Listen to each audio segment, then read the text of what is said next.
व्याख्या मुद्रां करसरसिजै पुस्तकं शङ्खचक्रे बिभ्रद्भिन्नस्फटिकरुचिरे पुण्डरीके निषण्णः अम्लानश्रीरमृतविशदैरंशभिः प्लावयन्माम् आविर्भूयाद्दनघमहिमा मानसे वागधीशः। कृष्णाय वासुदेवाय हरये परमात्मने प्रणतक्लेशनाशाय गोविन्दाय नमो नमः।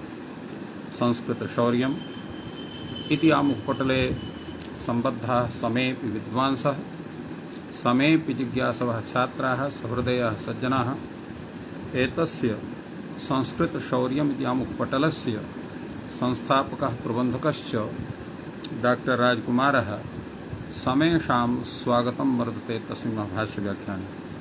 मान्याः साम्प्रतं महाभाष्यस्य षष्ठाध्यायस्य तृतीयपादस्य विचारः प्रचलति। अद्य तस्मान्नुडचि एकादिश्चैकस्य चादुः सहस्य सह संज्ञायां ग्रन्थान्ताधिके च गोपसर्जनस्य प्रकृत्याशिषि चरणे ब्रह्मचारिणि दृग्दृशवतुषु एतेषां सूत्राणां विचारः जायमानो वर्तते। प्रथमं सूत्रमस्ति तस्मान्नुडचि। तत्र काशिकाकारः एतत् सूत्रं व्याचक्षाणः कथयति यत् तस्मात् लुप्तनकारात् परस्य नयः नुडागमः भवति अजादौ उत्तरपदे इति सूत्रार्थः। अर्थात् यथा न अश्वः अनश्वः इति तत्र विग्रहः भवति नय समासस्य, तदा न इति सूत्रेण समासः जायते। अनन्तरं सति समासे अत्र नलोपो नयः इति सूत्रेण उत्तरपदे परे नयः नकारस्य लोपः भवति, तेन अश्वः इति जायते। अनन्तरं लुप्त नकारात् अकारात् परस्य लुप्त नकारात् नयः परस्य अचः नुडागमः भवति। तो लुप्त नकारात् नयः परस्य यः अच् तस्य अचः नुडागमः भवति अजाद उत्तरपदपरे। अत्र अश्वः इति वर्तते अजादि उत्तरपदम्, अतः तत्र नुडागमे सति तित्वात् आदौ जायते। एवं अत्र अनुट अश्व इत्यवस्थायाम् अनुबन्धलोपे कृते सति अनश्वः इति रूपं जायते इत्येव एतस्य सूत्रस्य भूमिका वर्तते नुडागम विधानस्य। अत्र एतस्य सूत्रस्य प्रवृत्तिः तत्रैव भवति यत्र नयः नकारस्य लोपः जायते। अतएव अत्र अनश्वः अनजः एतानि एवं भूतानि उदाहरणानि अत्र प्रदर्शितानि। प्रश्नः भवति तस्मात् एतस्य का आवश्यकता सूत्रे? केवलं नुडचि इत्येव सूत्रस्य रूपं भवेत्, तस्मात् इति किम्? तो यदा अत्र एवं नोच्यते यत् लुप्तात् नकारात् नयः परस्य अजादेः उत्तरपदस्य नुडागमः भवति, तदा नयः एव नुडागमः स्यात्। यतो नलोपो नयः इति सूत्रात् अत्र नयः इत्यस्य अनुवृत्तिः स्यात्, तेन नयः नुडागमः भवति इति रूपेण तत्र नयः इति तु अनुवृत्तिर्भवत्येव, किन्तु तस्मात् इति कहते हैं लुप्त नकारात् नयः परस्य अजादेरुत्तरपदस्य नुडागमः भवति इति सूत्रार्थः जायते। किन्तु अत्र किं स्यात् तस्मात् इत्यस्य पदस्य अभावे नयः एव नुडागमः स्यात्।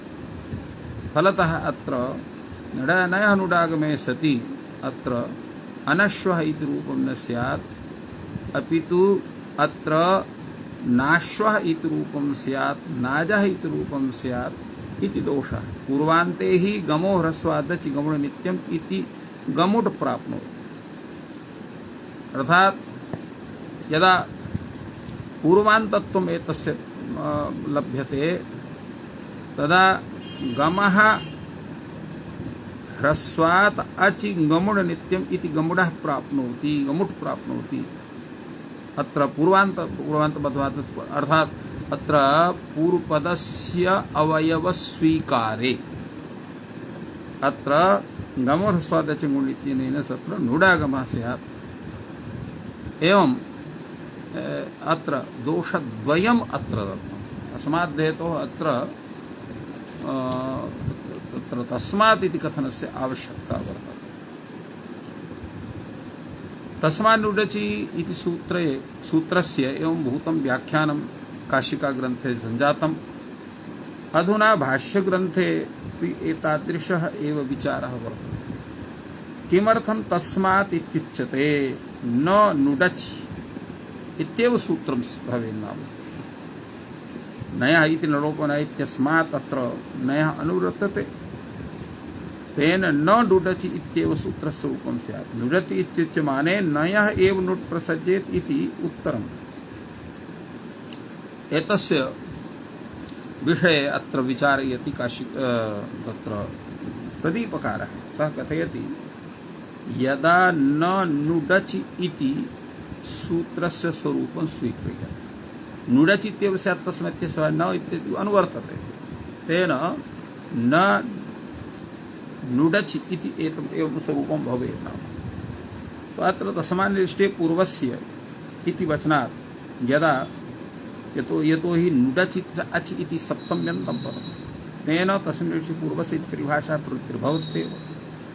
एवमेव तस्मात् इति पदस्य तत्र सत्वात् तस्मादित्युत्तरस्य इत्यस्यापि तत्र प्राप्तिर्भवति परिभाषायाः। फलतः उभयेन्द्रियदेशे पंचमेन्द्रियदेशो बलीयान् इति एवं भूतस्य परिभाषा एवं भूतायाः परिभाषायाः अत्र सत्वात् अत्र अचि इत्यत्र यत् सप्तम्यन्तं पदं तत् षष्ठ्यन्तत्वेन विपरिणम्यते। तेन लुप्तनकारात् नयः परस्य उत्तरपदस्य अचः नुडागमः भवति। उत्तरपदस्य आदिभूतस्य अचः नुडागमः भवति। अजादेरुत्तरपदस्य नुडागमः भवति एवं वक्तव्यम्। अजादेरुत्तरपदस्य नुडागमः भवति एवं तत्र स्वरूपं सिद्ध्यति। एवं परिभाषोपस्थान अजादेरुत्तरस्य नाम अजादेरुत्तरपदस्य नुडागमः भवति। सत्मेदेशः अपि आगमसम्बन्धे युज्यते। अवयत्वात् आगमस्य अवयिनः आधारत्वात् सम्बन्धविवक्षायाम् अत्र षष्ठी भवति। एवं रूपेण एतस्य व्याख्यानमत्र जायते। किन्तु यदा तस्मात् इति पदं नोच्यते तदा दोषः स्यात्। तथा भूतः अर्थः अत्र नापद्येते। तेन अत्र किं स्यात्, अत्र नयः एव नुडागमः स्यात्। नस्य यतो हि अत्र उभयदेशाभावात् सप्तमेदेशः एव स्यात्। तर्हि अजादौ उत्तरपदे नयः नुट् भवति इत्येव अर्थः तस्य स्यात्। एवमुच्यते, यः नुट् सः अत्र नयः चेत् स्यात्, तर्हि किं भवेत् तत्र, तर्हि तस्य पूर्वान्तत्व अर्थात् पूर्वभागस्य स अवयवः स्यात्।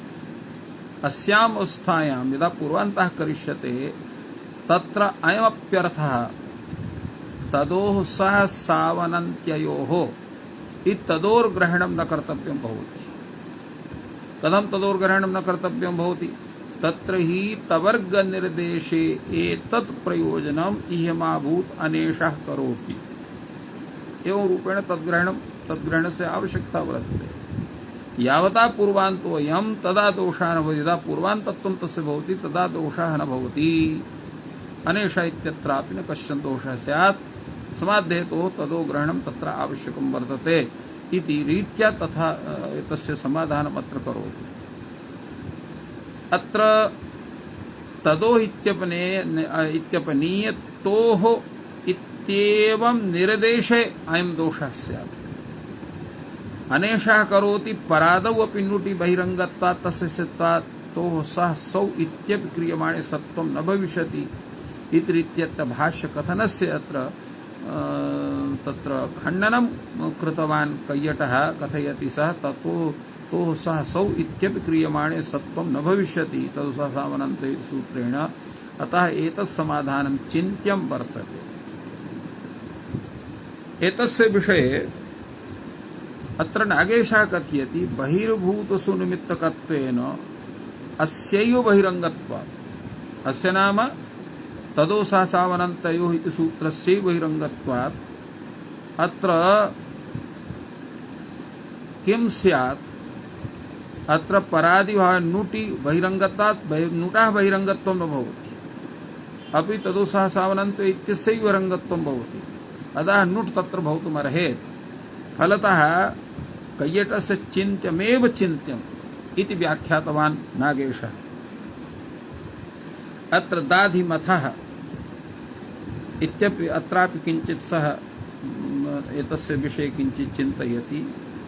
सः कथयति अत्र यत् पूर्वं सूत्रम् इतः पूर्वं जातम्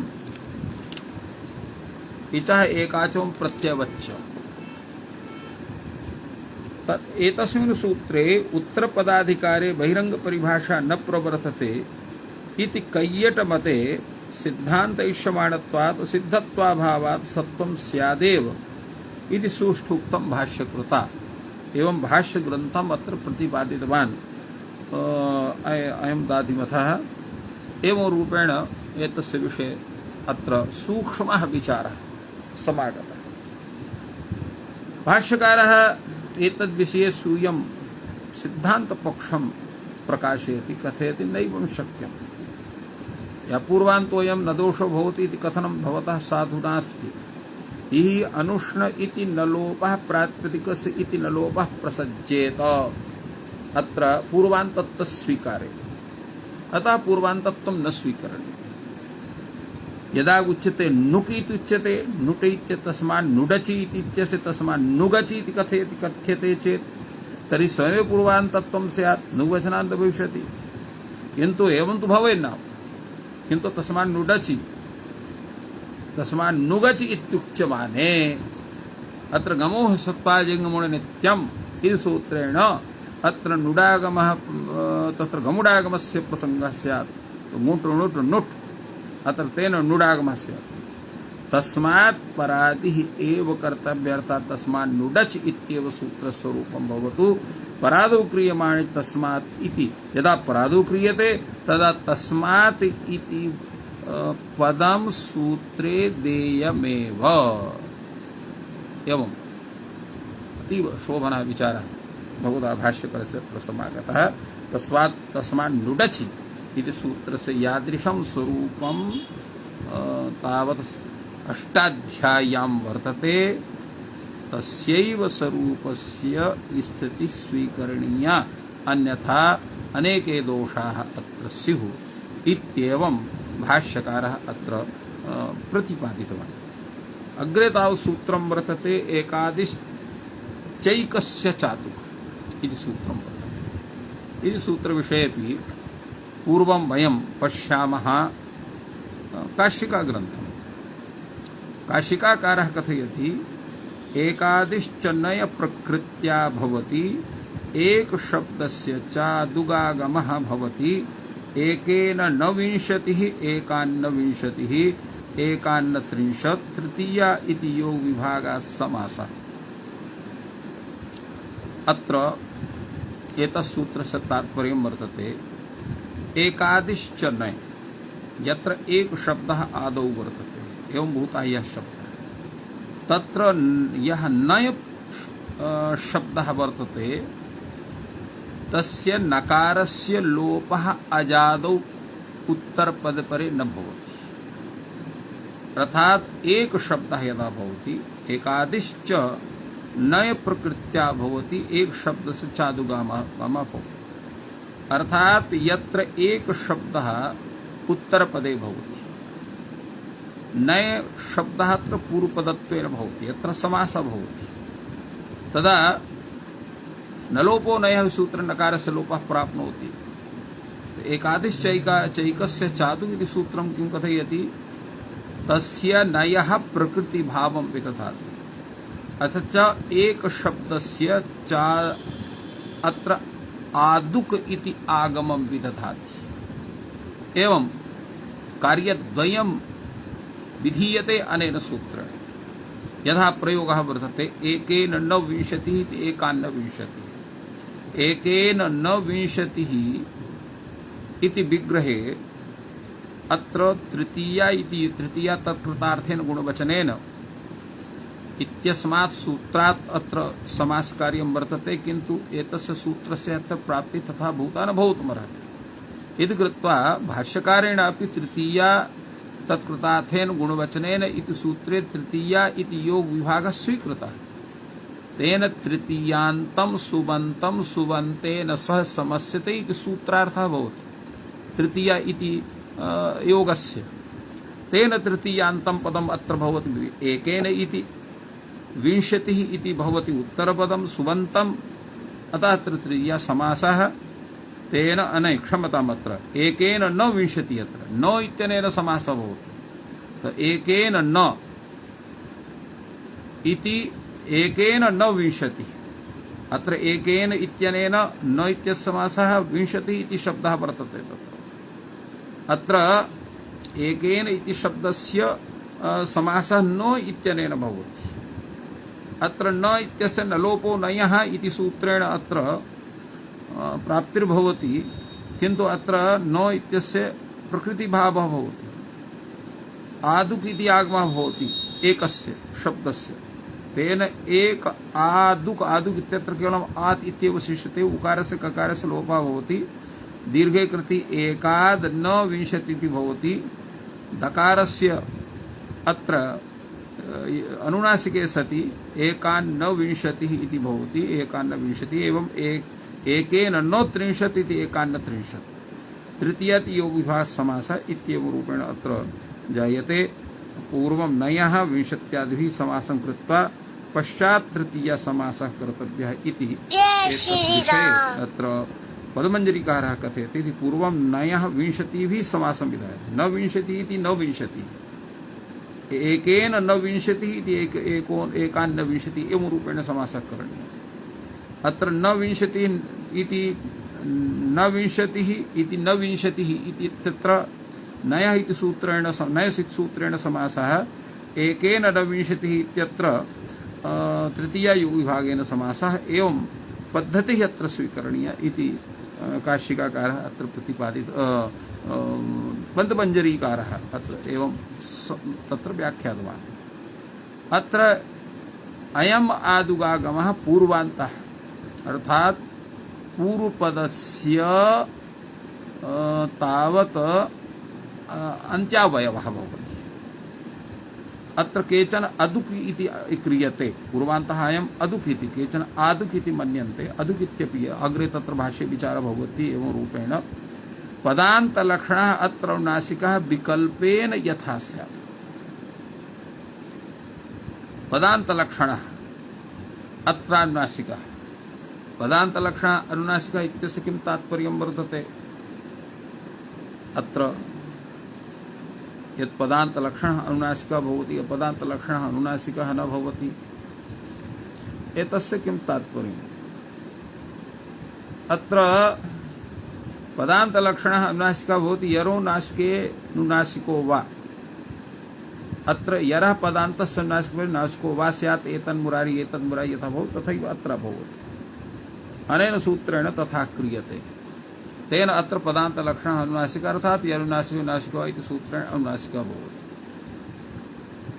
एवं पदान्तलक्षणः अत्र अनुनासिकः विकल्पेन यथा स्यात्, यतोहि एतदेव सूत्रं विकल्पेन अनुनासिकं विदधाति। तो एवं अत्र काशिका ग्रन्थे एतस्य विषये विचारः आगतः। अधुना वयं विचारयामः भाष्यग्रन्थं। भाष्यकारः अत्र विषये किं वक्ति? किमर्थम् आदुक उच्यते न अदुक इत्येव उच्येत। अर्थात आदुक अत्र यतोहि एकादिश्चैकस्य चादुक, यत्र चादुक इत्यत्र सवर्ण दीर्घः च आदुक वा भवतु अदुक वा भवतु। तो चादुक इत्युक्ते तत्र विग्रह अत्र उभौ विग्रहौ भवितुम् अर्हतः। कथमिति च आदुक इत्यपि च अदुक इत्यपि। च अदुक इत्यत्रापि सवर्णदीर्घे से चादुक इत्येव रूपं स्यात्। च आदुक इति विग्रहेऽपि यत्र सवर्णदीर्घे कृते चादुक इत्येव रूपं स्यात्। अतः विग्रहद्वयम् अत्र भवितुम् अर्हति, च धन अदुक च धन आदुक। तर्हि अत्र आदुक इति रूपं स्वीकरणीयं वा अदुक इति रूपं वा स्वीकरणीयं वा इति विकल्पः भवति। तं विकल्पम् आदायैव अत्र एवं विचारः प्रवर्तते। किमर्थम् आदुक उच्यते न अदुक उच्येत। अदुक इत्युक्त इति कथनेन एकस्याः मात्रायाः लाघवस्य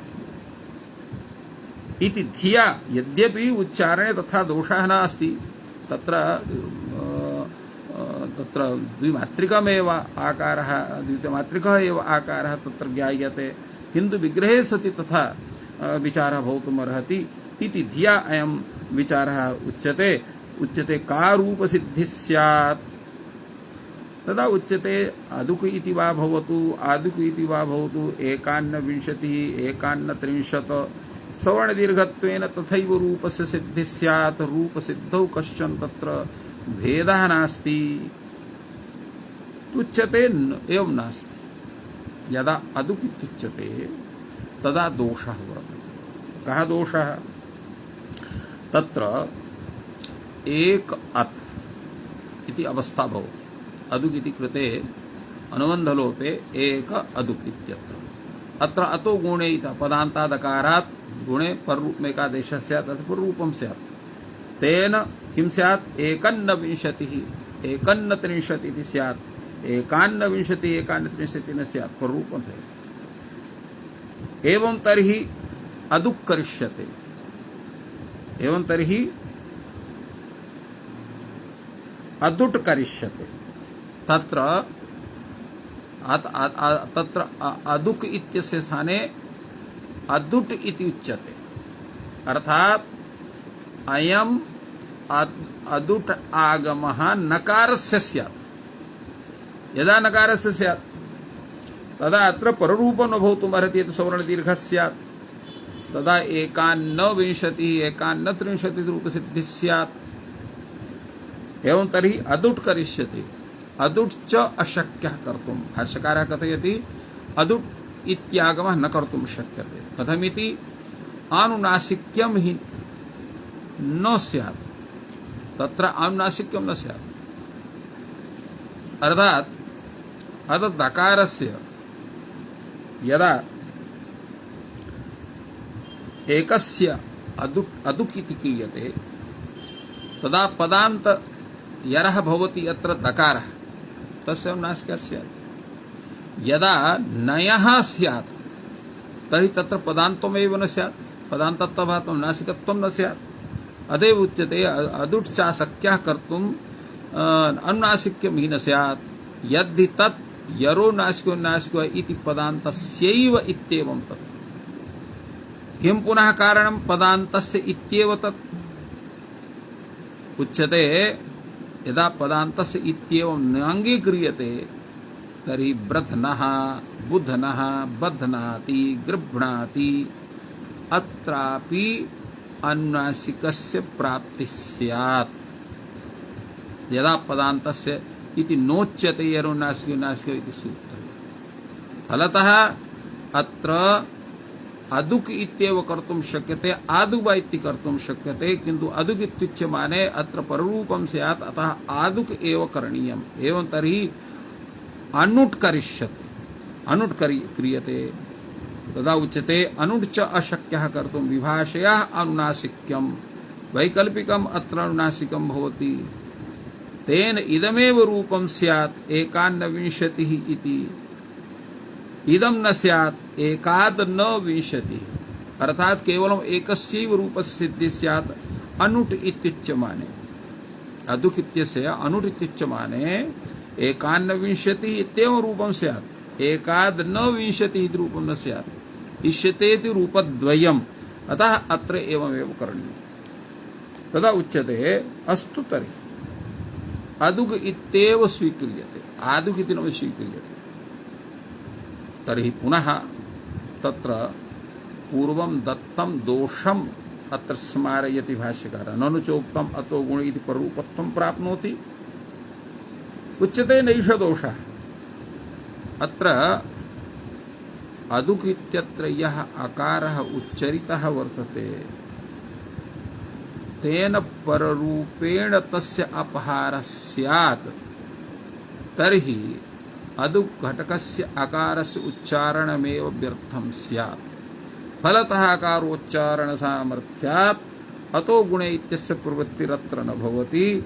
तेन अत्र दीर्घे सति अत्र चादुक् इति रूपं जायत एव तत्र पररूपस्य प्रसंगाने। एवमेव एकान्नविंशतित्रापि सवर्णदीर्घः स्यात्, पररूपं नैव स्यात्। यदि तर्हि प्राप्नुवन् विधिः अकारोच्चारण सामर्थ्यात् बाध्यते तर्हि सवर्णदीर्घत्वमपि तर्हि न प्राप्नोति। अकारोच्चारण सामर्थ्यात् अकारः एव तत्र श्रुतः स्यात्। तर्हि यथा अकारोच्चारण सामर्थ्यात् तत्र पररूप न भवति, एवं दीर्घोऽपि न स्यात्। तर्हि एकान्नविंशतिः एकान्नत्रिंशत् इति रूपसिद्धिरेव न स्यात्। तदा उच्यते अयि भो अत्र विचारणीयम् किं करणेन अदुघटकस्य अकारस्य व्यर्थता आपाद्यते इति पूर्वं विचारणीयम्। तर्हि अत्र सवर्ण दीर्घे कृते अकारस्य अत्र व्यर्थता नोपपद्यते, किंतु पररूपे कृते सति तस्य व्यर्थता आपद्यते। कथमिति? तत्र कारणं भवति यं प्रति अकारोच्चारणम् अनर्थकं स्वविधिर्बाध्यते इति नियमः। यं प्रति अकारोच्चारणम् अनर्थकं भवति, कं प्रति अकारोच्चारणं व्यर्थं भवति, पररूपसन्धि विषये अकारोच्चारणं व्यर्थं भवति। अतः पररूपसन्धिर्तस्य बाध्यते। यस्तु विधेर्निमित्तमेव नासौ बाध्यते। अकासवर्णे दीर्घा इत्यत्र तु अयम् अकारः सवर्ण दीर्घस्य निमित्तमेव भवति। समाद्धेतोः अत्र दीर्घस्य बाधकं न भवति। पररूपं च प्रति अकारोच्चारणम् अनर्थकं सवर्ण दीर्घत्वस्य पुनर्निमित्तमेव। अतः अत्र अदुक् इति करणेपि न कश्चन दोषः। फलतः अत्र एकादिश्चैकस्य चादुक् इत्यत्र च अदुक् इत्येव सन्निविच्छेदः करणीयः, न च आदुक् इति। एवं रूपेण एवं भूतं समाधानम् इत्यस्य जातम्। अग्रे तावत् सूत्रं वर्तते सहस्य सह संज्ञायाम्। सहस्य सह संज्ञायाम् इति सूत्रस्य विषये अत्र काशिकाकारः एतस्य व्याख्यानं विदधाति। सः शब्दस्य स इति अयम् आदेशः भवति संज्ञायां विषये। अत्र साश्वत्थं, सपलाशं, सशिंशपम् इत्येवं रूपेण अत्र उदाहरणानि अत्र दत्तानि सन्ति। अत्र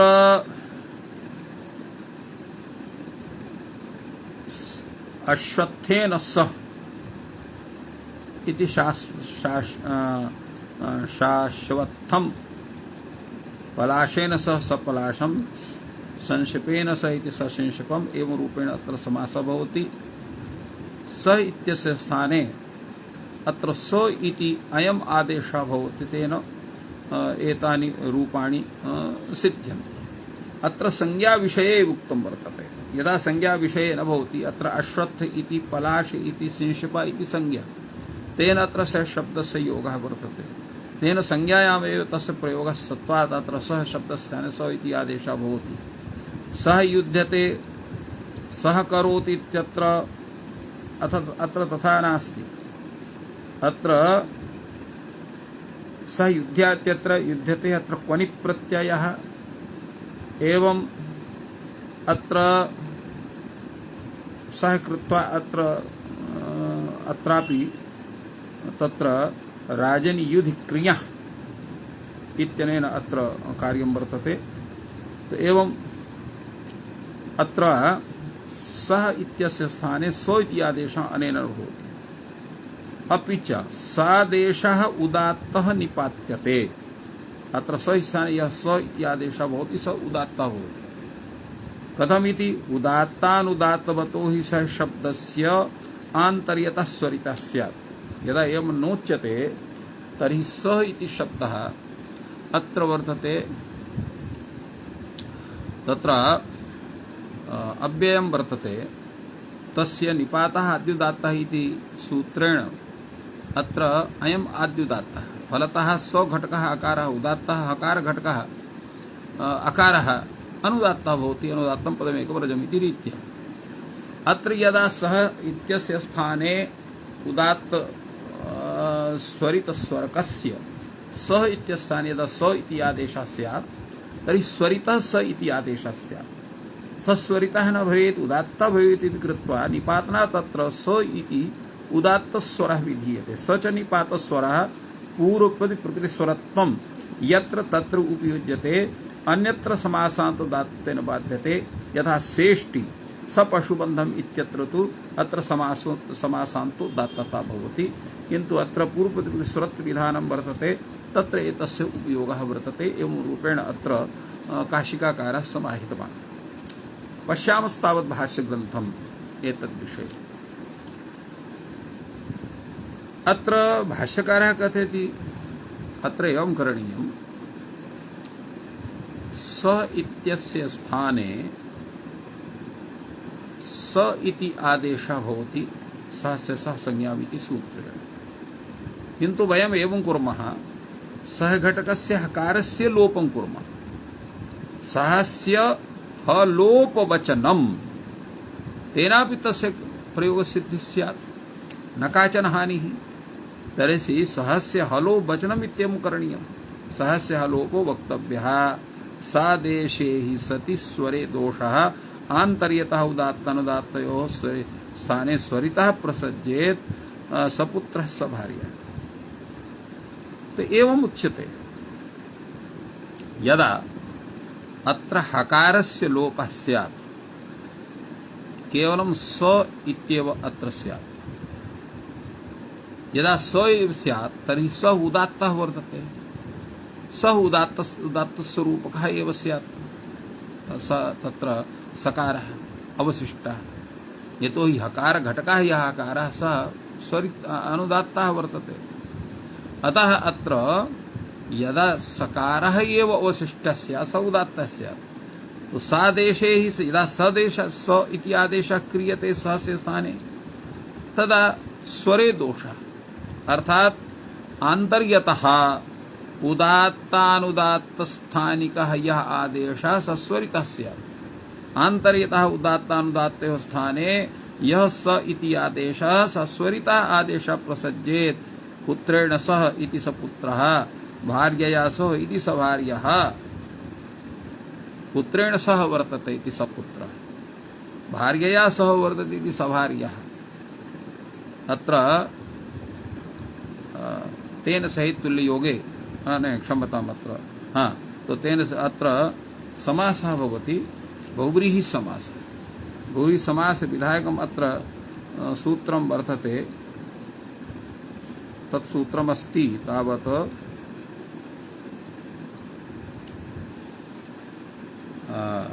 तत्र तेन सहित तुल्य योगे इत्येव। तेन अत्र एवं तत्र सिद्ध्यति सपुत्रः सभार्यः। अतः अत्र सकार लोपः एव विधाने लाघवम्, प्रक्रिया लाघवम् अपि वर्तते। अथ च स्वर प्राप्त स्वर दोषस्य निराकरणत्वात् सोऽपि लाभः वर्तते। तर्हि अत्र सलोपः करणीयः, न तु सहस्य स इति आदेशः इति पूर्वपक्षः अत्र आगतः। अत्र विषये भाष्यकारः कथयति, भवतु नाम भवतः सह घटकस्य हकारस्य लोपे अधिकः लाभः इति कृत्वा तर्हि सलोप हकार लोपः वक्तव्यो वा स तर्हि लोपः वक्तव्यः इति प्रश्नः। तदा भाष्यकारः समाधायति एवं नास्ति, न वक्तव्यः। आद्युदात्तनिपातनं करिष्यते सनिपातस्वरः प्रकृतिस्वरस्य बाधकः भविष्यति। एवं कुर्मः सहस्य स इति आदेशः भवति, किन्तु उदात्तानुदात्त स्वरकस्य सः इत्यस्य स्थाने यः स इति आदेशः भवति सः उदात्तः निपात्यते, अतः न स्वरदोषः। उदात्त निपातनं करिष्यते, स्वनिपातन स्वरः प्रकृतिस्वरस्य अर्थात उदात्तानुदात्त स्वरस्य सह इति घटकस्य बाधकः भविष्यति। एवमपि उपदेशिवद् भाव वक्तव्यः। उपदेशवद् भाव वक्तव्यः स यथैव निपातस्वरः प्रकृतिस्वरं बाधते एवं समासस्वरमपि बाधेत। उभयो बाधकः भवति। समासस्वर तो समास अत्र समासान्तो दात्तस्य स्वरस्य प्राप्तिः अत्र वर्तते, तो समासान्तो दात्तस्वरमपि बाधते अथ च प्रकृतिस्वरमपि बाधते। तेन शेष्टि सपशुबन्धम् अत्र अपि सकार घट सकारः यः वर्तते सः उदात्तः एव वर्तते। शेष्टि इत्यत्र उदात्तानुदात्त स्थाने तत्र उदात्तः एव भवति, अन्तरे एवं अत्रापि एवं रूपेण बोध्यम्। तो इत्थं सूक्ष्मः विचारः अत्रापि भगवता भाष्यकारेण एतस्मिन् सूत्रे विहितः। अपरं सूत्रम् अग्रे वर्तते अत्र ग्रन्थान्तिके च। अत्र विषये अत्र काशिकाकारः ग्रन्थान्तिके च इति सूत्रस्य व्याख्यानं करोति। ग्रन्थान्ते अधिके च वर्तमानस्य सः शब्दस्य स इति आदेशः भवति। सकलं ज्योतिषम् अधीते समुहूर्तं ससंग्रहं व्याकरणम् अधीते अधीयते कलान्तं मुहूर्तान्तं संग्रहान्तं अंतवचने अव्ययीभाव समासः तत्र अव्ययीभाव चाकाले इति कालवाचिन उत्तरपदे सभावो न प्राप्नोति इत्ययम् आरम्भः। तात्पर्यम् एवं वर्तते। ग्रन्थान्ते अधिके च वर्तमानस्य, ग्रन्थान्ते वर्तमानं वर्तते, अधिके च वर्तमानं वर्तते। यदा सः इति शब्दः तदा सः शब्दस्थाने स इति अयम् आदेशः भवति। यथा सकलं ज्योतिषम् अधीते, अत्र सः शब्दः ग्रन्थान्तस्य अर्थात् ग्रन्थान्तं यावत् अधिकि, अतः अत्र स ज्योतिषम् अधीते इति इत्येव रूपेण भवितुमर्हति। एवं समुहूर्तं मुहूर्तान्तम् अधीते इति समुहूर्तं, संग्रहान्तम् अधीते व्याकरण इति ससंग्रहं व्याकरणम् अधीते। अथवा सकलम्, अत्र सकलं ज्योतिषम् अधीते कलान्तं ज्योतिषम् अधीते एवम् अस्ति। तत्र क्षम्यतां, विग्रह किं भवति? कलान्तं ज्योतिषम् अधीते। अत्र सः शब्दः वर्तते, अतः सकलं भवति। अत्र सः शब्दस्थाने सो इति आदेशः। एवं मुहूर्तान्तं ज्योतिषम् अधीते समुहूर्तम्। एवं संग्रह शब्दः पूर्वं तत्र संग्रह इति ग्रन्थः तत्र अतीव विशालः लक्षो श्लोकात्मकः आसीत्। तस्य व्याकरणस्य तत्र प्रधानः ग्रन्थः पूर्वम् आसीत्, अधुना तत्र लुप्तः वर्तते। ससंग्रहं व्याकरणं विधीयते, संग्रहान्तं व्याकरणं विधीयते इत्यात्पर्यम् अत्र सः शब्दस्य स्थाने सो इति आदेशः भवति। कलान्तं मुहूर्तान्तं संग्रहान्तम् इति अन्तवचने अव्ययीभाव समासः अत्र वर्तते। अत्र अन्तार्थे अत्र सः इति शब्दः, अन्तवचने अत्र अव्ययीभाव समासः वर्तते। तत्र अव्ययीभाव चाकाले इति कालवाचिन उत्तरपदे अत्र सभावः न प्राप्नोति इति कृत्वा अत्र ग्रन्थान्ते चाधिके च इति सूत्रं वर्तते। एवं अधिके अत्र सद्रोणाखारी, तो अत्र सद्रोणाखारी इत्यत्रापि अधिके अर्थे माने द्रोणा अधिकाखारी इति सद्रोणाखारी एवं समाशः माशेन अधिकः खारी कार्षापणः इति समाशः कार्षापणः द्रोणेन अधिकाखारी इति सद्रोणाखारी माशेन अधिकः कार्षापणः इति समाशः कार्षापणः एवं अधिक इत्यत्रापि अत्र वर्तते एवं काकण्या अधिकः माशः इति स काकणिका माशः तो एवं अत्रापि अत्र अधिक शब्देन आदाय अत्र समासः सः इति पदेन अव्ययीभाव समासः वर्तते अत्रापि अधिकस्य क्षमतां तत्र अधिकार्थकस्य द्योतकस्य स इत्यस्थाने अनेन सूत्रेण अत्र स्वभावः भवति एवं अत्रापि शोभनः विचारः काशिकाकारेण दत्तः वर्तते अधुना विचारयामः वयं भाष्यग्रन्थं भाष्यकारः कथयति ग्रन्थान्ते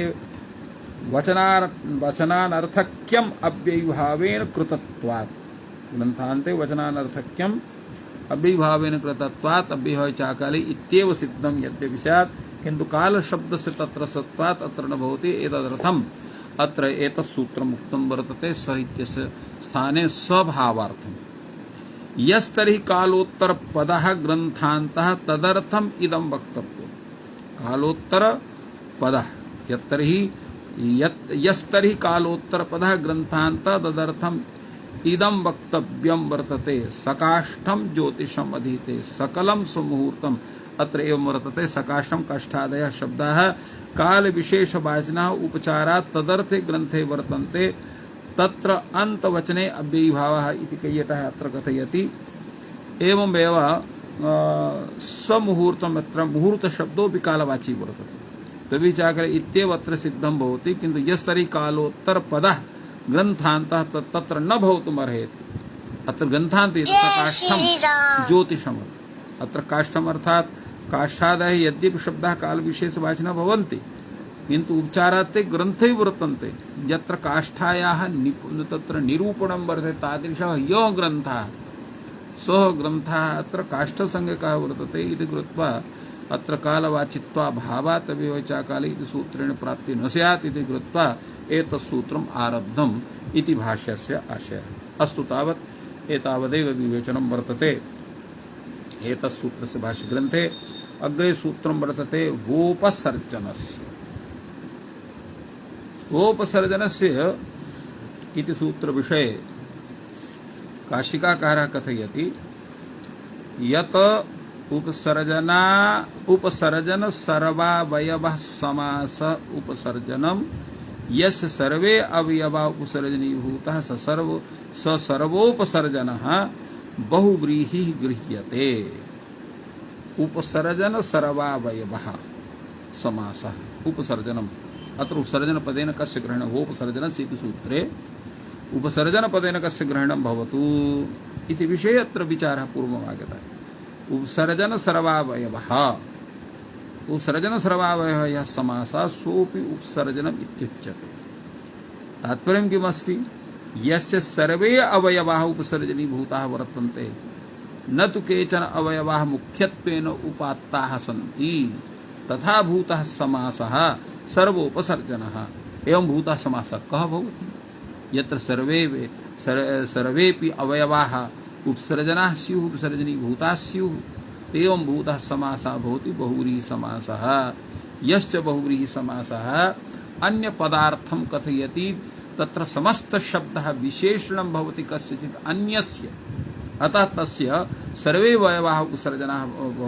अवयवाः उपसर्जनीभूताः भवन्ति एवं भूतः भवति तद अवयवस्य सह शब्दस्य अत्र विकल्पेन सो इति अयम् आदेशः भवति यथा पुत्रेण सह वर्तते यः अत्र स इति पदेन पुत्री पदेन न तु सह इत्यस्य ग्रहणं भवति न च पुत्री शब्दस्य पुत्रेण सह यः वर्तते कश्चन अन्यः पिता सः अत्र सपुत्र शब्देन उच्यते अतः अत्र सः पुत्रः इत्यत्र पुत्र शब्दः सोपि उपसर्जनीभूतः सः इत्यपि उपसर्जनीभूतः एवं भूतः अत्र सपुत्री शब्दः तत्र विकल्पेन अत्र सः आदेशः अनेन सूत्रेण विहितः तेन सपुत्रः इति भवति पक्षे सः पुत्रः एवं छात्रेण सह वर्तते गुरुः इति सच्छात्रः गुरुः इत्यत्र अत्र अन्यपदार्थत्वेन विशेष्यम् अत्र गुरुः भवति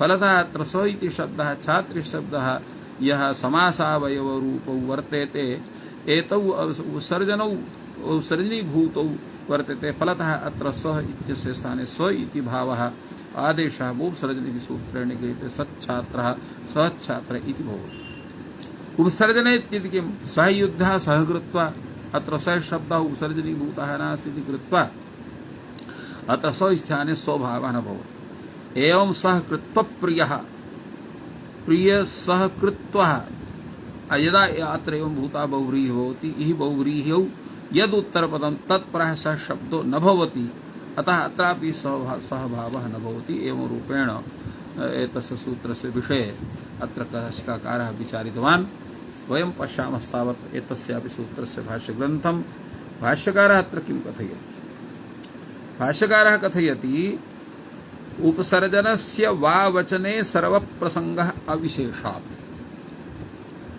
उपसर्गस्य वा वचने वा इति वैकल्पिकस्य शब्दस्य वाचक वैकल्पिक विकल्पवाचकस्य वा इति शब्दस्य यत् अत्र कथनं वर्तते तस्य सर्वप्रसंगः भवति सर्वस्य उपसर्जनस्य सादेशः प्राप्नोति यः कश्चन तत्र उपसर्जनः वर्तते तस्य स्थाने अत्र सादेशः भवति एवं भूतं कुत्र वर्तते अस्या प्राप्नोति सः युद्धः सः कृत्वा अत्रापि सः इति वर्तते उपसर्जनं किं कारणम् अविशेषात् सामान्येन अविशेषाणां सामान्येन सर्वेषां ग्रहणं स्यात् न हि कश्चित् विशेषः उपादीयते एवं जातीकस्य शब्दस्य उपसर्जनसादेशो भवति अर्थात् एवं कश्चन तत्र नियमः न कृतः वर्तते एवं भूतः सः शब्दः भवति चेत् तर्हि तस्य स्थाने सभावः भवति एवं भूता नास्ति चेत् तर्हि तस्य सः शब्दस्थाने स इति आदेशः न भवति तेन हि कश्चित् विशेषः उपादीयते एवं जातीकस्य शब्दस्य उपसर्जनसादेशः भवति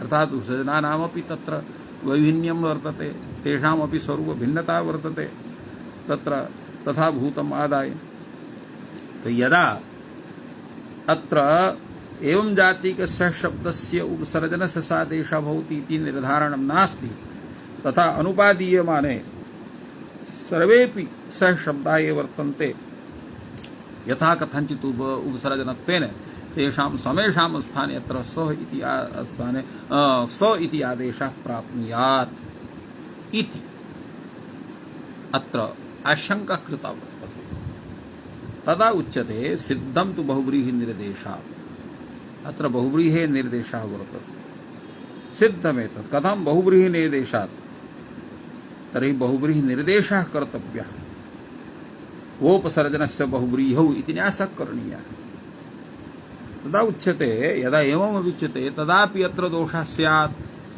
सः युद्धप्रियः सः कृत्वप्रियः इति अत्रापि बहुव्रीहि उत्तरपदं वर्तते तो बहुव्रीहौ अत्र उत्तरपदे सत्वात् अत्र बहुव्रीहत्वमागतं तर्हि सः स्थाने सः युद्धप्रियः युद्धप्रियः सः कृत्वप्रियः इति अत्र सर्वत्रापि अत्र क्वनि प्रत्ययः वर्तते एवं रूपेण अत्र दोषः प्राप्नुयात् तदा उच्यते अत्र नन्वेतदपि बहुव्रीहौ उत्तरपदम् अर्थात् बहुव्रीहौ उत्तरपदं वर्तते सर्वं बहुव्रीहित्वेन नोच्यते एवं तर्हि बहुव्रीहौ यत् उपसर्जनम् इत्येवं विज्ञास्यते बहुव्रीहौ यद् उपसर्जनम् इत्येवं विज्ञास्यते तदा उच्यते नन्वेतदपि बहुव्रीहौ उपसर्जनं वर्तते एवं तर्हि नैवं विज्ञाते बहुव्रीह्यैव यद् उपसर्जनम् इति किं तर्हि बहुव्रीहौ च यत् उपसर्जनम् अर्थात् बहुव्रीहं प्रति च यत् उपसर्जनं वर्तते तदा अत्र ग्रहणं करणीयम् तेन अत्र सपुत्रः सभार्यः इत्यत्र तु स्यात् किन्तु अत्र सहयुद्धप्रियः सहकृत्वप्रियः अत्र न भविष्यति अतः न दोषः इत्येवं समादधाति। तदा उच्यते तर्हि केवलं वोपसर्जनस्य इति सूत्रेण सर्वं न सेत्स्यति। तर्हि किं करणीयं? स तर्हि बहुव्रीहि निर्देशः कर्तव्यः। यदा बहुव्रीहि निर्देशः क्रियते तदा एतस्य बहुव्रीहि समासस्थस्य उपसर्जनस्य सह शब्दस्य सो इति आदेशः भवति। एवं जातिक शब्दस्य उपसर्जनस्य निर्धारणात् अत्र दोषः न स्यात् इति धिया अत्र कथयति। स तर्हि बहुव्रीहि निर्देशः कर्तव्यः उच्यते। नहीं यह कश्चित् प्रधानानामेव समासः, कश्चित् उपसर्जनानामेव बहुव्रीहि समासो एवं भवति, कश्चित् प्रधानानामेव समासः भवति, कश्चित् उपसर्जनानामेव समासः भवति। तत्र प्रधानानामेव समासः कुत्रापि एवं दृश्यते। यत्र बहुव्रीस्थानां जनानां तत्र अवयवघटकानामपि प्राधान्यं वर्तते। अत्र क्वचित् उपसर्जनानामेव समासः, क्वचित् उपसर्जनानां समासः भवति, एवं क्वचित् प्रधानोपसर्जनानां समासः, अर्थात् बहुव्रीहि त्रिविधा। एकः बहुव्रीहि प्रधानानामेव समासः, अपरः बहुव्रीहि उपसर्जनानामेव समासः, अपरः बहुव्रीहि प्रधानोपसर्जनानां एव समासः। तद् यः उपसर्जनानामेव समासः तद् उपसर्जनस्य इदं ग्रहणं वोपसर्जनस्य इति सूत्रे भवति। एवं रूपेण विचारेण कश्चन दोषः भवति। अथवा अत्र अपरमपि समाधानम् एकं वर्तते। अकारः मत्वर्थीयः तद् यथा तुन्दः घाटः, तुन्दम् अस्ति अस्मिन् असौ तुन्दः, घाटः अस्ति अस्मिन् असौ घाटः, यथा अत्र अकारः मत्वर्थीयः हर्षादिभ्यो अच् इति सूत्रेण यः अकारः भवति तादृशः एव अकारः अत्र गृह्यते तद्रूपेण। तो तेन रूपेण अतेतस्य ग्रहणम् अत्र क्रियते। तेन अत्र उपसर्जनम् अस्ति अस्मिन्, असौ उपसर्जनः बहुव्रीहि, तस्य उपसर्जनस्य बहुव्रीहि घटकस्य सह शब्दस्य सो इति आदेशः भवति, एवम् अर्थः क्रियते। अथवा अकारः अस्ति न वा इति विषयेपि काचन विप्रतिपत्तिः भवितुमर्हेत् इति कृत्वा अग्रे वदति। अथवा मतुप् लोपः अत्र द्रष्टव्यः। पुष्यकाः येषां ते इमे पुष्यकाः, पुष्यकम् एवं रूपेण उपसर्जनम् अस्ति अस्मिन् समासे, सः समासः उपसर्जनवान् इति भवेत्। अत्र यः मतुप् प्रत्ययः तस्य लुग् वर्तते। तेन उपसर्जन इति शब्दः उपसर्जन रूपस्य बहुव्रीहस्य उपसर्जनावयवस्य बहुव्रीहेः वाचकः भवति। एवं रूपेण यथा पुष्यकाः येषां त इमे पुष्यकाः, कालकाः येषां ते इमे कालकाः, अत्रापि यथा मतुपः लोपः वर्तते अत्रापि लोपः करणीयः। एवं रूपेण अत्र समाधानं दत्तम्। अत्र वस्तुतः यत् समाधानं प्रथमं वर्तते, यत् यह कश्चित् प्रधानानामेव समासः, कश्चित् सृजनानामेव समासः, कश्चित् प्रधानोपसर्जनानां समासः, तो यह समासः केवलं उपसर्जनानां समासः तथा भूतः यः बहुव्रीहि तद् घटकस्य सह शब्दस्य ग्रहणं भवति, तस्य स्थाने स्व इति आदेशः विकल्पेन वोपसर्जनस्य इति सूत्रेण भवति। तादृशार्थम् एतत् सूत्रं स्वीकरणीयम्। इत्थम् अत्र विचारः समागतः। अग्रे तावत् सूत्रं वर्तते प्रकृत्याशिषि। प्रकृत्याशिषि इति सूत्र विषये अत्र काशिकाकारः एतस्य व्याख्यानं विदधाति।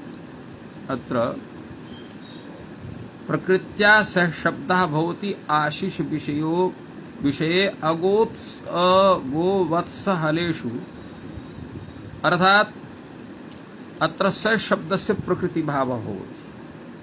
क्व भवति? तो आशिषि गो वत्स हल। आशिषि में आशिष्य अर्थे, आशिष विषये, गो शब्दे, वत्स शब्दे, हल शब्दे। आशिषि वाचकः शब्दः भवति यथा स्वस्ति प्रभृतयः शब्दाः वर्तन्ते ते आशिषि विषये वर्तन्ते। तो तथा भूतः यः स शब्दः तस्य प्रकृति भवति, प्रकृतिभावः भवति। यथा स्वस्ति देवदत्ताय सह पुत्राय सह छात्राय सह मातृ। तो पुत्रेण सह वर्तते इति स्वपुत्रः इति सामान्येन भवति। सह स स इत्यत्र आदेशः सत्वात्। किन्तु यदा अत्र सह शब्दः अत्र स्वस्ति विषये भवति, आशिष विषये भवति, अथवा गो विषये तत्र आशिषि अगोवत्सहलेषु, अर्थात आशिष विषये भवति किन्तु तत्र गो शब्दः वत्स शब्दः फल शब्दः तत्र न भवेत् उत्तरपदत्वेन इति कथनस्य आशयः। क्षम्यताम्। अत्र प्रकृत्या सह शब्दः भवति आशिष विषये अगोवत्सहलेषु, अर्थात गो शब्दे वत्स शब्दे हल शब्दे शब्द भिन्न तत्र शब्दे परे। तेन स्वस्ति देवाय देवदत्ताय, स्वस्ति देवदत्ताय सह पुत्राय सह छात्राय सह मात्रेत्र सह शब्दस्य यद्यपि स इति आदेशः प्राप्नोति किन्तु अनेन वार्यते प्रकृतिभावात्। अगोवत्सहलेषु इति किम्? तो स्वस्ति भवते सह गवे स गवे सह वत्साय सवत्साय सह हलाय सह हलाय। अत्र वोपसर्जनस्य सूत्रेण विकल्पेन सह भावः भवति, एतत् सूत्रस्य प्रवृत्ति न भवति। अत्रापि भाष्ये केवलम् एतदेव वार्तिकम्, यद्यपि अयं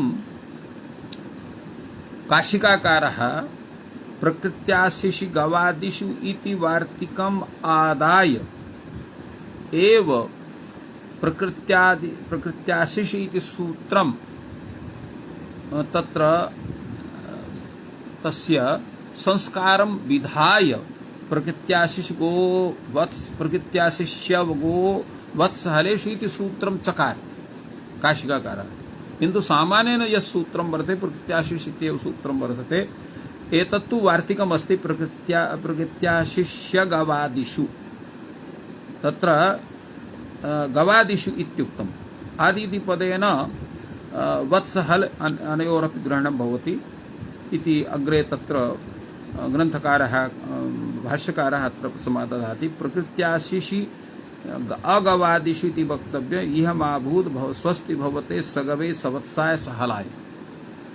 तो यत् अत्र प्रयोगः यः दत्तः वर्तते सगवे सवत्साय सहलाय, तो अनेन प्रयोगेण ज्ञायते यत् गवादिषु इत्यनेन आदिपदेन वत्स शब्दस्य हल शब्दस्य ग्रहणं भवति, अनेन ज्ञाप्यते। अग्रे तावत् सूत्रं वर्तते चरणे ब्रह्मचारिणी। चरणे ब्रह्मचारिणी इति सूत्रस्य व्याख्यानं करोति तावत् काशिकाकारः सः कथयति चरणे गम्यमाने ब्रह्मचारिणी उत्तरपदे समानस्य स इति अयम् आदेशः भवति। समानो ब्रह्मचारी इति स ब्रह्मचारी। अत्र ब्रह्मचारी इति शब्दस्य कः अर्थः? केचन कथयन्ति ब्रह्मचारी इति यः वीररक्षां करोति स ब्रह्मचारी भवति। वस्तुतः तत्तु तत्र ब्रह्मचारिणः एकं तद् अङ्गं वर्तते। वस्तुतः ब्रह्मचारी शब्दस्य अर्थः भवति ब्रह्म वेदः तदध्यानार्थं यत् व्रतं चरति स ब्रह्मचारी भवति। अत्र काशिकाकारः व्याख्याति ब्रह्म वेदः तदध्यानार्थं यद् व्रतं तदपि ब्रह्म कथ्यते तच्चरति स ब्रह्मचारी भवति। समानः तस्यैव ब्रह्मणः समानत्वात् इत्ययम् अर्थः अत्र भवति। समाने ब्रह्मणि व्रतचारी स ब्रह्मचारी इति एतस्य विग्रहः। अत्र ब्रह्मचारी पदे परे अत्र सः शब्दस्य स्थाने स इति आदेशः भवति, तेन स ब्रह्मचारी इति रूपं जायते। तीर्थ शब्दे उत्तरपदे यत् एवं रूपेण क्षमताम् अग्रे तत्र तु अन्यत् सूत्रं वर्तते। एतस्य व्याख्यानम् अत्रैव भवति। अत्र किं निपात्यते इति भाष्यकारः कथयति। अत्र निपातनात् किं भवति उच्यते ब्रह्मणि उपपदे समानपूर्वे व्रते कर्मणि चरेर् णिनिर्व्रतलोपश्च। अर्थात ब्रह्मणि उपपदे समान पूर्वे, समान शब्दे पूर्वे व्रते कर्मणि अत्र चर धातोः णिनि प्रत्ययः भवति। तेन प्रत्ययः व्रतलोपश्च। अत्र णिनि प्रत्ययः व्रत शब्दस्य लोपः भवति, समानस्य स्वभावः भवति। तेन समाने ब्रह्मणि चरतीति स व्रतचारीति स ब्रह्मचारी एवं रूपेण एतस्य प्रयोगः सिद्धिर् जायते। तात्पर्यम् इदं भवति यत् एतस्य विग्रहः भवति अत्र समाने ब्रह्मणि व्रतं चरति, समाने ब्रह्मणि व्रतं चरति इति विग्रहः एतस्य वर्तते। अत्र अनेन सूत्रेण किं किं भवति, समान स्वभावः भवति, व्रत शब्दस्य च लोपः भवति, तेन स्वब्रह्मचारी इति रूपं जायते इत्येवमेव तात्पर्यम् एतस्य सूत्रस्य भाष्यदृष्ट्या वर्तते। अग्रे सूत्रं भवति दृग्दृशवतुषु। तो दृग्दृशवतुषु इति सूत्रस्य अर्थः भवति दृक् शब्दे वतु इति प्रत्यये एतेषु परतः समान शब्दस्य स्थाने सो इति आदेशः भवति। अत्र सदृक् सदृशः समानं दृश्यते इति सदृक् सदृशः। अत्र दृक् शब्दे परेपि समानस्य भावः भवति, दृश शब्दे परे भवति। एवं त्यदादिषि दृशो नालोचने कय च इत्यनेन अत्र समाने उत्तरपदे पूर्वे पदे अत्र दृश धातोः अनालोचने अर्थे अत्र कय प्रत्ययः भवति, चकारात् क्विन् प्रत्ययः भवति। कय प्रत्यये सति दृश सदृश इति भवति, क्विन् प्रत्यये सदृक् इति भवति। तो एवं समानान्ययोश्चेति वक्तव्यम्। तेन कय क्विन् प्रत्ययौ अत्र गृह्यते अनेन दृक्षे चेति वक्तव्यम्। सदृक्षः अत्र ऋक्शब्दस्य ग्रहणं भवति। अर्थात् दृक्शब्दस्य दृश्शब्दस्य दृक्षशब्दस्य एतेषां त्रयाणामपि ग्रहणं भवति। दृक्षे चेति वक्तव्यम् इति वार्तिकेन दृक्शब्दस्य अत्र ग्रहणं जायते। दृशे अक्षा प्रत्ययोऽपि तत्रैव वक्तव्यः। वतु ग्रहणं तु यद्यपि यत्र तस्य स्वरूपं न सिद्ध्यति किन्तु उत्तरार्थं तस्य ग्रहणं भवति इति काशिकाकारः प्रतिपादितवान्। अत्र भाष्यकारः केवलम् एकं वार्तिकं प्रस्तौति, तेन तस्य सर्वं व्याख्यानं जायते। स कथयति दृग् दृश वतुषु दृक्षौ उपसंख्यानं करणीयम्। अर्थात् तत्र दृक् शब्दे वतु प्रत्यये च परे यः समान शब्दस्य स्थाने स्वभावः भवति, स्वभावः दृक् शब्दे परेपि भवति। एवं एतस्य व्याख्यानं वर्तते। तेन दृग् दृश् वतुषु दक्षो उपसंख्यानं कर्तव्यम्। दृक् सदृक्षासः प्रतिसदृक्षासः इत्येवं रूपेण एते प्रयोगाः वर्तन्ते। एतेषां समेषां सूत्राणां सम्यक् विवेचनं जातम्। अत्रैव विरम्यते। सर्वेभ्यो नमः। जयतु संस्कृतं, जयतु भारत।